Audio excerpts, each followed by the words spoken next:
Namili nga pala ngayon mga kakulit si Papa at si Tito Ka-Dreamers ng mga WPC na ikakabit para sa walling ng Dream House. Kaya naman ngayong araw nga na ito mga kakulit kahit alas 3 na nga ng hapon sinamahan nga ngayon ni Papa si Tito Ka-Dreamers na mamili ng mga WPC panel. Dahil hindi naman kalayuan mga kakulit dito sa aming lugar ang kanilang pamimilihan. Kaya naman kahit alas 3 na nga ng hapon umalis pa rin nga sila para mamili. Bali ang mga pamimilihin nga pala nila ngayon mga kakulit na mga PVC panels doon ilalagay sa parte ng dirty kitchen, sa parte ng bar counter at sa parte ng island table. Dahil natapos na nga mga kakulit lagyan ng tiles ang bar counter at island table. Kaya naman para mas gumanda pa nga ito mga kakulit palalagyan na nga rin ni Tito Ka-Dreamers ng mga PVC panels. Sobrang nakakatuwa nga mga kakulit dahil habang tumatagal mas lalo nga gumaganda ang loob ng Dream House ni Tito Ka-Dreamers. Hanggang ngayon nga mga kakulit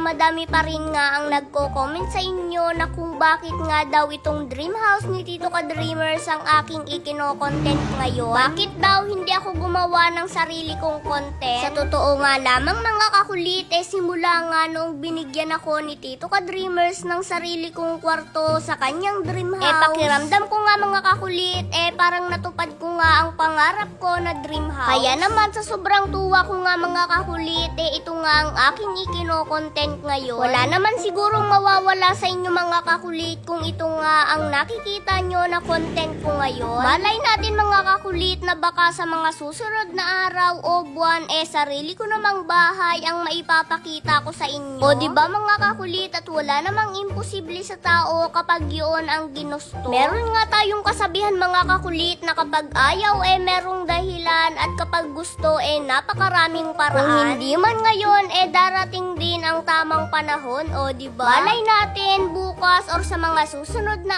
araw yun na yung panahon na hinihintay natin pero hindi lang natin alam. Charot, hindi gayon.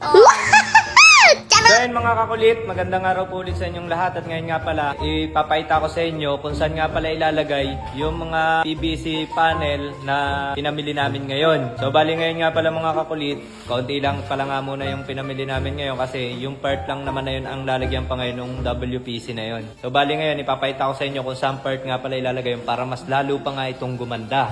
So bali yung binili nga pala namin na yun mga kakulit is na yun na, nakapatong na doon.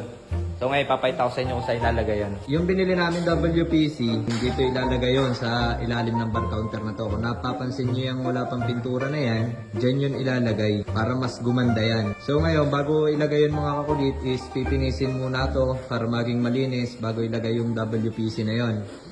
Bali magkabilaan yan mga kakulit. Ito yung sinasabi sa inyo last time na kaya hindi nilagyan ng tiles kasi WPC ang ilalagay dyan. Ayan, dyan. Tapos, yung iba naman mga kakulit is dito sa island counter. O, diba? Ito rin yung sinabi ko sa inyo last time na kaya hindi nilagyan ng tiles dito sa part na to is WPC na nga rin ang ilalagay dito. Ayan, ipapakita ko sa inyo yung magiging design nito. Ito. Tapos dito naman sa bar counter mga kakulit, ipapakita ko rin sa inyo yung magiging itsura nito kapag ka nalagyan na siya ng WPC. Ito. O, diba?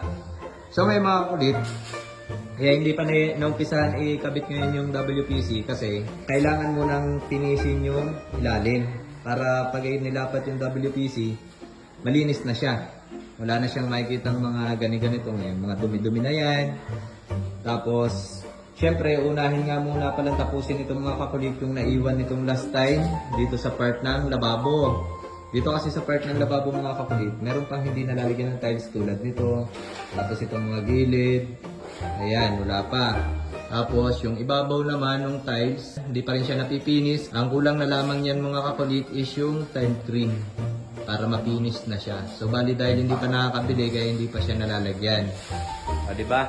Ngayon mga kakulit, dito sa part ng dirty keychain, kaunting-kaunti na lamang talaga at matatapos na ito. So bali sa 100% siguro mga nasa 80% na ang nagawa dito. So, diba? Makikita nyo naman napakaganda na talaga nitong part nito. Last time na ipinakita ko to sa inyo, napakadilim tingnan nito.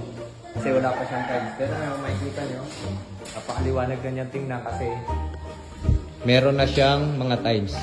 Kumbaga parang umaliwalas tingnan siya. Parang gumanda sa matang tingnan. So yun lamang mga kakulit at abangan nyo na nga lamang po ulit ang susunod na update dito sa ipinapagawang dream house ni mga ka-dreamer. Maraming salamat po sa inyong walang sawang suporta. Yun lang. So ayan, dito sa color game, magbebet muna ako ng 200 at try natin dito sa white, tapos sa green. Ayan, dalawa. Kagandahan dito para lang din sa peryahan, sa mga piyestahan, di ba? Normal naman sa mga piyestahan, may mga color game. O yun! O parehas, o di ba? O, panalo agad 400. Siyempre, be responsibly na ang larong ito ay bawal sa 21 pababa. Kailangan lang sa maglalaro dito ay 21 pataas. At ang itataya mo lamang dito ay yung kaya mo lang at yung kaya mo lang mawala.